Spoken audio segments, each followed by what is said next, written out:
After the tragic Tumbler Ridge shooting, you would think the focus would be on the victims and why this happened. Instead, here's what Canada's biggest newsrooms rushed to publish, seemingly all simultaneously. CBC, after Tumbler Ridge shooting, false claims about trans people have proliferated online. CP24, misinformation about trans people flood social media in the wake of BC mass shooting. Toronto Star, inflammatory claims about Tumbler Ridge shooter identity surge as elected official claims trans violence. Globe and Mail, in the wake of the Tumbler Ridge shooting, false claims about trans people spread online. 4 outlets, 4 headlines, but 1 storyline. You notice what's missing there? Where are the front page deep dives on the innocent child victims? Where is the sustained outrage over what happened in that school? Where is the uncomfortable scrutiny of how a teenager ends up capable of something like this? No, instead, the National Press Corps moved in lockstep to police online speech. Now, here's the harder question, the one they don't seem interested in touching. Why is it off limits to talk about the broader youth mental health crisis and what's causing it?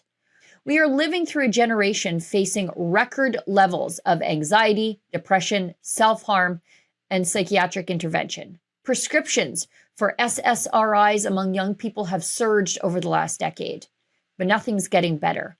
Rates of identity-related distress have climbed alongside it. That's publicly available data. So when a teenager commits an act of violence, why does the media shut down any serious examination of the cultural and medical environment surrounding young people?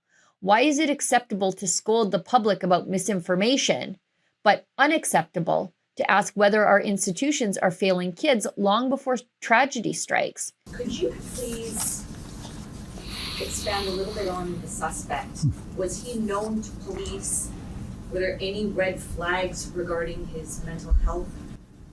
So a suspect is identified as an 18-year-old female by the name of Jessie. This isn't about attacking anyone's identity. It's about asking whether we are willing to confront complex, uncomfortable factors like mental health, over-medicalization, social contagion dynamics, online radicalization, or whether certain narratives are simply untouchable. Because if we can't ask hard questions about what is happening to developing brains in a widespread culture in crisis, then we are not serious about preventing the next shooting.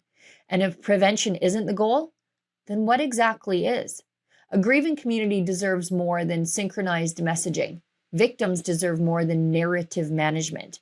And Canadians deserve journalism that investigates root causes, not just discourse control. For Rebel News, I'm Sheila Gunn-Reid. If we really want to get serious about preventing the next tragedy, then we have to get serious about what's causing these tragedies. I think a lot of it has to do with the social contagion of gender dysphoria. And I think a lot of the contraction of that contagion happens in the classroom at the hands of activist teachers. If you agree with me, please visit noclassroomgrooming.com.